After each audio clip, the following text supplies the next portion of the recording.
Chapter 11. Earth, Rotation and Revolution. Reading objectives. History of heliocentrism and geocentrism. Rotation of planet Earth. Revolution of planet Earth. The notion that the Earth revolves around the Sun had been proposed as early as the 3rd century BC.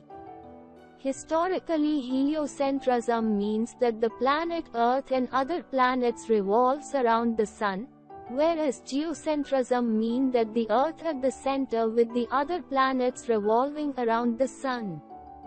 It was not until the 16th century that a geometric mathematical model of heliocentric system was presented by the Renaissance mathematician, astronomer and Catholic clerk, Nicolaus Copernicus, leading to the Copernicus revolution.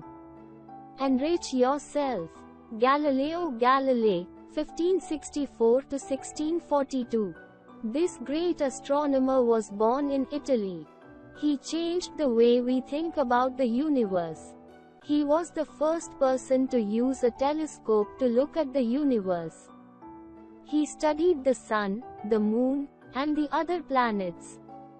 Before Galileo, people believed the Earth was the center of the universe and the Sun and other planets revolved around it. In 1543, Copernicus published a new theory stating the Earth revolved around the Sun, but he died before he could provide proof of his theory. Later, Galileo studied Copernican theory and even set out to prove it. He is known as the father of modern science. Galileo observed a situation, developed a theory, and then carried out experiments to test his theory. When we travel by car or by train, it seems things around are moving, but in fact it is fact the train is moving and all other things are fixed at one place. In the same way it is Earth that moves, that it revolves and rotates and not the Sun. Rotation and revolution are the two types of movement of Earth. Test your knowledge. 1. Who was Galileo Galilei, and what theory did he put forth? 2. What are the two important movements of the planet Earth? Rotation of the Earth. The movement of the Earth around its axis is called the rotation. The Earth's axis is an imaginary line that joins the North Pole the South Pole. It is not vertical but tilted at one side at an angle of 23.5 degrees from the vertical line.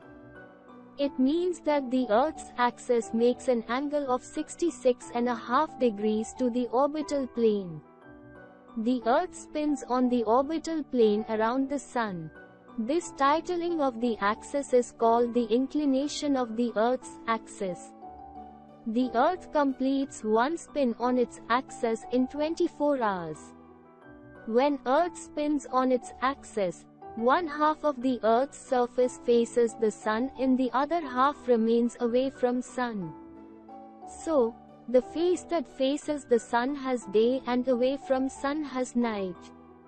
The circle that divides the day from the night is known as the circle of illumination. The circle of illumination does not coincide with the axis. Get to know more.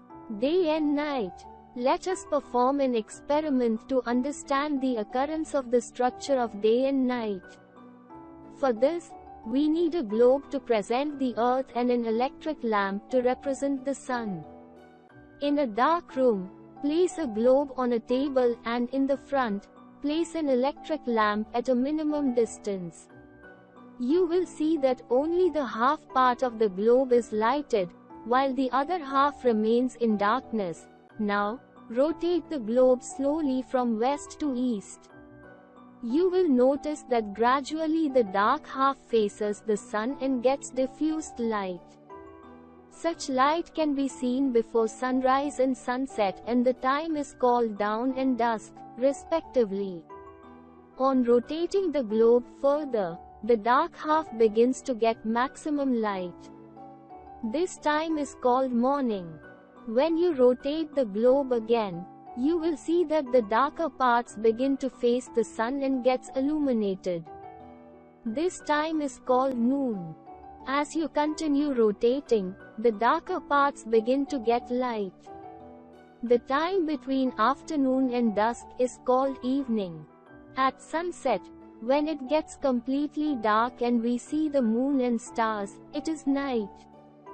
Behind the other half, which is facing the sun, it is midnight there. Length of days and nights. The areas that are located far away from the equator have more hours of daylight than the areas located near the equator on winter days. The two poles, North Pole and South Pole, receive darkness continuously for 6 months followed by daylight continuously for 6 months. Effects of rotation. The effects of rotation are as under: 1. Formation of day and night. 2. Concept of directions. 3. Concept of time. 4. Appearance of movement of the sun from east to west. Do you know, Norway is called the land of the midnight sun, because Norway has a long day about 2.5 months from mid-May to July. Revolution of the Earth. The motion of the Earth around the sun is called revolution. The Earth revolves around the Sun in an elliptical orbit at a speed of 29.8 kilometers per second in a period of 365 days and 6 hours to complete one revolution. This period is called 1 year. To make it easy, we count only 365 days in a year. We add the remaining 6 hours over a period of 4 years till they became 24 hours or 1 day. This extra day is added to the month of February. Every 4th year this month has 29 days instead of 28 days. Such a year of 366 days is called a leap year, and the extra day in February is called a leap day. The revolution of the Earth on inclined axis gives us the occurrence of seasons. Effects of revolution. The effects of revolution are as follows: 1. Variation in the length of day and nights. 2. Distribution of heat and light on the Earth.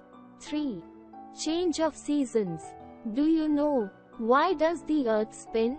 Earth spin because there is nothing to stop it spinning. The sun's gravity keeps it in orbit. Change of seasons. The Earth revolves around the sun in an elliptical orbit.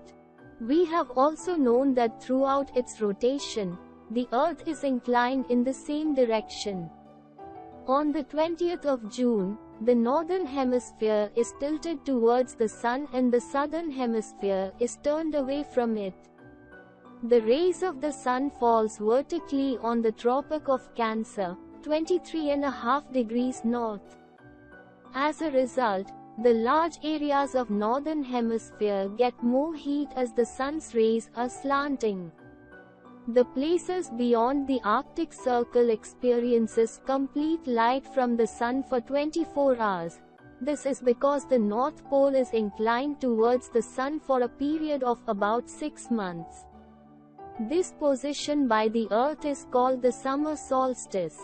Therefore, it is summer season here. So days are more longer than nights here. On the 21st of December, the Tropic of Capricorn, 23% south, gets direct sun's rays as the South Pole is inclined towards the sun and the North Pole is turned away from it. As a result, a large area of the southern hemisphere gets lights. Therefore, it is summer in the southern hemisphere. Here, days are more longer than the days in the northern hemisphere. Regions between the Arctic Circle and the North Pole remain in daylight for a period of about 6 months. This position is called the winter solstice as it is winter in the northern hemisphere. The nights are longer than the days. On around the 20th of March and the 22nd of September, the sun's rays fall vertically on the equator. As a result, all over the world the length of night and day are of the same length. It is neither very cold nor very hot in any region of the world. Therefore, the position on the 20th of March in the northern hemisphere is called spring equinox, and in the southern hemisphere is called autumn equinox. The position on both the hemisphere is just the opposite on the 22nd of September. In the northern hemisphere it is called autumn equinox, and in the southern hemisphere is called spring equinox. Thus, the cycle of seasons continuously goes on year after year. All this happens because the Earth revolves constantly around the Sun on an inclined axis. If there is no movement of the Earth and inclination, there would be the same kind of weather conditions all over the world. Fact 1. Which time is called dawn? 2. Name the two poles. 3. Why the days and nights are not same everywhere? 4. What period of time is called 1 year? Searching dictionary. Equinoxes, the 2 days when the world experiences equal length of days and nights. Word to know. The movement of the Earth around its axis is called rotation. The rotation of the Earth causes days and nights. The inclination of the Earth's axis is the reason for the variation in the length of days and nights. Because of revolution of the Earth, various seasons are caused. The motion of the Earth around the Sun is called revolution. The position on the 20th of March in the northern hemisphere is called spring equinox, and in the southern hemisphere is called autumn equinox. On the 22nd of September in the northern hemisphere it is called autumn equinox, in the southern hemisphere is called spring equinox.